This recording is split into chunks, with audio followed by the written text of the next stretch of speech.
Bonjour, bonjour à tous. Nous retrouvons avec plaisir le vénérable Geshe Lobsang Yeshe pour continuer à parler des émotions négatives et de leurs conséquences dans la vie de tous les jours et sur la pratique évidemment. Alors nous avons vu dimanche dernier ce que sont ces facteurs mentaux, source de souffrance, et qu'il est possible de les transformer car d'une part ils ne sont pas inhérents à la nature profonde de notre esprit et que d'autre part ils sont impermanents à l'image d'ailleurs de tout ce qui existe.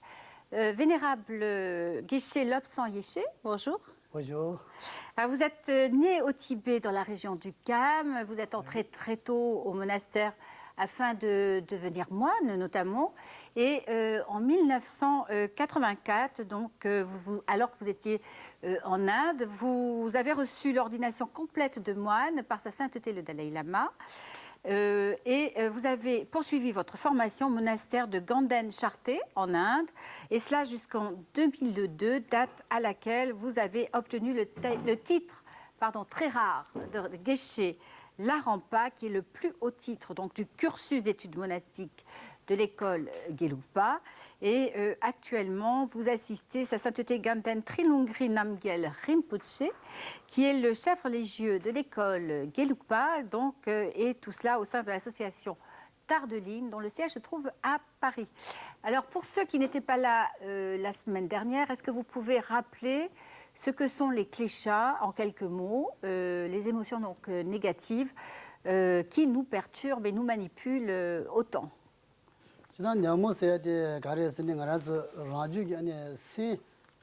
Les kleshas, les facteurs perturbateurs de l'esprit, ce sont les facettes de notre esprit qui qui ne sont pas paisibles, qui ne sont pas sous notre contrôle et qui risquent de nous perturber, de nous agiter. Alors, avant d'aborder une autre classification des kleshas, Rinpoche, c'est-à-dire la classification en 6 passions racines, je voudrais, si vous le voulez bien, que vous précisiez un peu ce que signifie le terme émotion au sens bouddhique du terme, et est-ce qu'il a la même connotation par rapport au terme émotion tel que les Occidentaux le comprennent, car on a souvent l'impression que ce n'est pas la même chose quand même. À mon avis, il y a une grande différence entre les émotions et ce que nous appelons les facteurs perturbateurs, même si dans certains cas on peut parler d'émotions perturbatrices. Parce que toutes les émotions ne sont pas forcément des kleshas, des facteurs perturbateurs. Par exemple, lorsque nous éprouvons un moment de foi intense ou de grande compassion, nous éprouvons alors des émotions. Nous pouvons trembler, nous pouvons avoir toutes sortes d'expressions sur le plan physique et sur le plan oral. Il y a alors bel et bien émotion, mais il n'y a absolument pas alors intervention des kleshas, des facteurs perturbateurs. Inversement, en ce qui concerne les facteurs perturbateurs, souvent ils peuvent être présents sans que pour autant il y ait une émotion de manifeste. Parce que les moments d'émotion, ça serait les moments où certains facteurs perturbateurs seraient exacerbés, lorsque nous serions très furieux, lorsque nous aurions beaucoup d'attachement. Mais dans la plupart des temps, la plupart du temps, lorsque nous sommes dominés par des facteurs perturbateurs, il n'y a pas de ressenti de ce genre. Donc je crois qu'il est important de faire la distinction entre émotion d'une part et facteurs perturbateurs de l'autre. Alors, il faut rejeter donc tous les facteurs perturbateurs. Est-ce la même chose en ce qui concerne les émotions, ou est-ce que finalement il faut opérer un certain tri des émotions qui nous animent? Et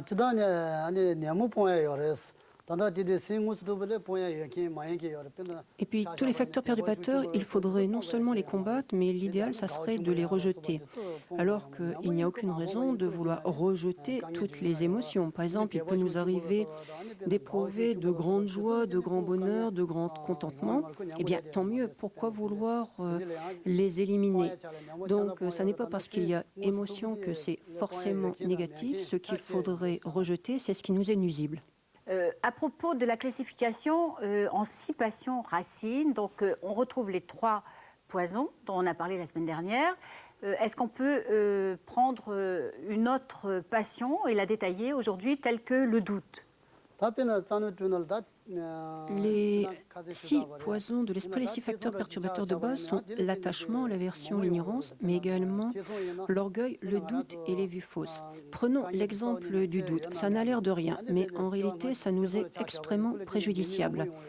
Parce que si nous conservons des doutes à propos, par exemple, de la possibilité que nous aurions de rejeter les facteurs perturbateurs, c'est-à-dire d'obtenir la libération, eh bien, nous allons manquer d'énergie et nous n'allons rien faire, ou en tout cas pas faire grand-chose pour rejeter les facteurs perturbateurs, tant et si bien que nous n'arriverons pas à nous en débarrasser. De même, tant que nous conservons des doutes sur la possibilité d'obtenir l'éveil complet d'un Bouddha, nous manquons forcément d'enthousiasme et du coup, nous n'arrivons pas à faire appel à suffisamment d'énergie pour pratiquer correctement de manière à obtenir de tels résultats.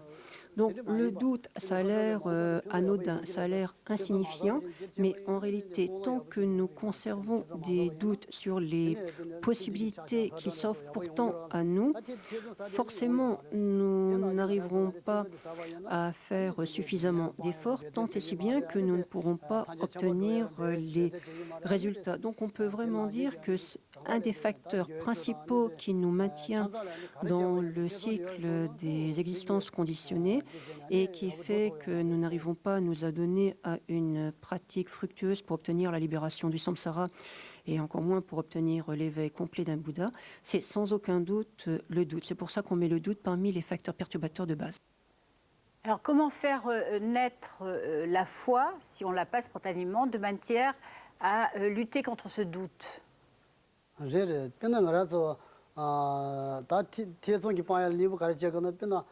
Pour nous, bouddhistes, il nous semble que le seul moyen, ça serait d'étudier plus profondément les enseignements du Bouddha. Mais le but n'est pas du tout de développer la foi sous la forme de la foi aveugle, parce que ça ne serait pas suffisamment convaincant, ça ne serait pas suffisamment stable. En fait, il faut d'une part étudier, mais après il faut réfléchir et il faut essayer de vérifier par soi-même jusqu'à obtenir une véritable compréhension personnelle.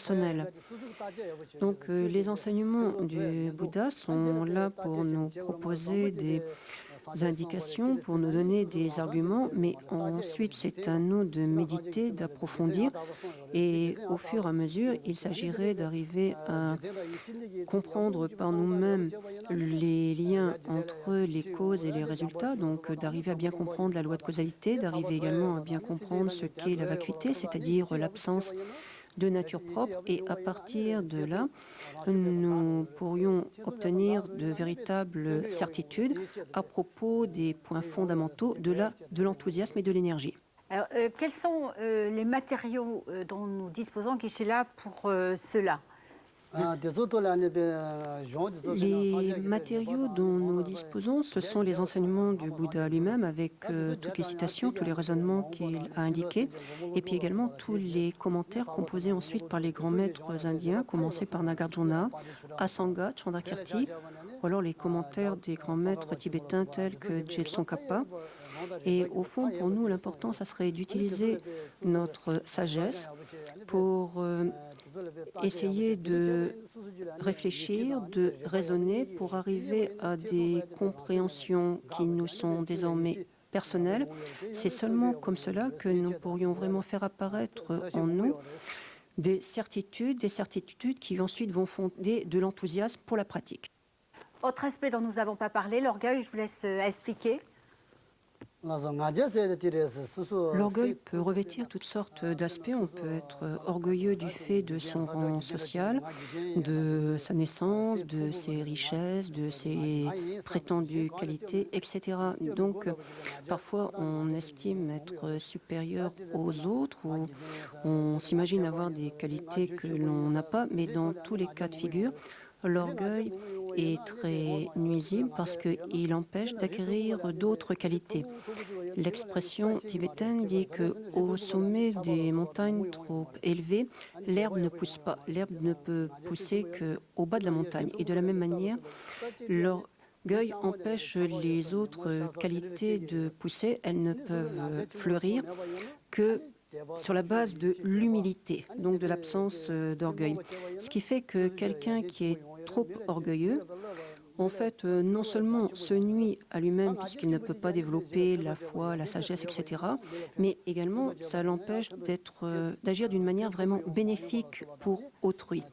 Voilà pourquoi nous considérons également que l'orgueil est vraiment un facteur perturbateur qu'il conviendrait de combattre étant donné tous les effets négatifs qu'il a et pour nous-mêmes et pour les autres.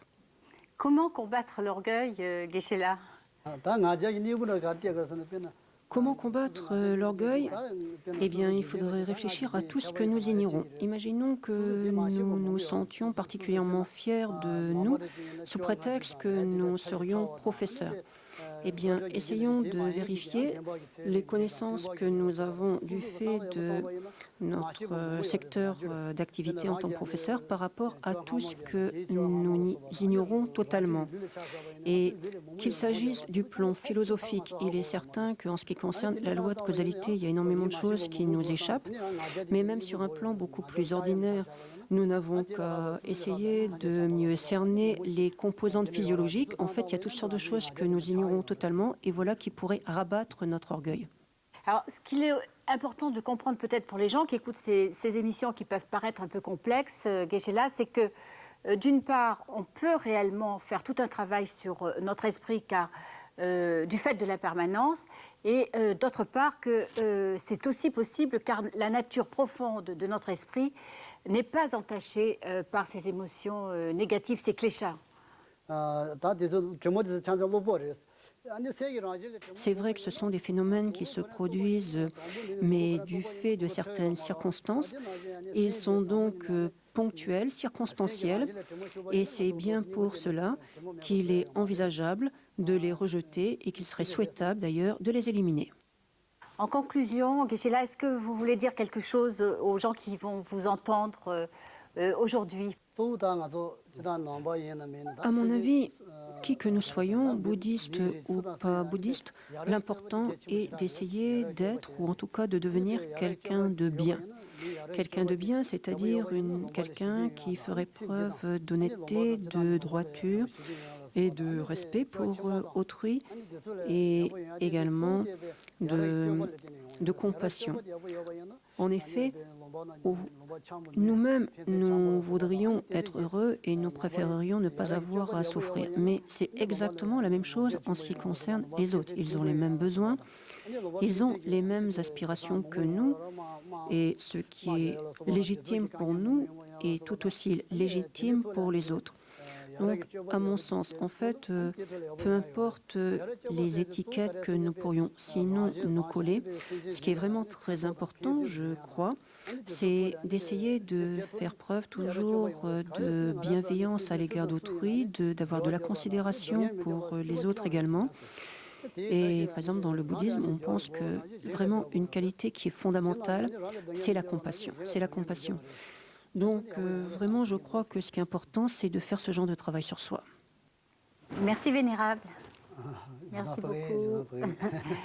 Les livres que nous vous proposons aujourd'hui, La voix profonde du Bouddha de Kalu Rinpoché, chez Point Sagesse, L'intelligence émotionnelle en 2 tomes de Daniel Goleman chez Robert Laffont, ce petit dictionnaire de la vie nomade de Françoise Bonnardel aux éditions Entre Lacs, Le feu sacré ou les fonctions du religieux de Régis Debray est publié en poche par Folio, et on termine par ce livre sur la médecine tibétaine, publié par les éditions des Watchang. La phrase du jour à méditer du Dalai Lama: le contentement intérieur change le regard que vous portez sur les choses et fait que votre esprit est en paix. Merci de nous avoir accompagnés. On se retrouve dimanche prochain. D'ici là, je vous souhaite de passer une magnifique semaine, une excellente journée. À dimanche.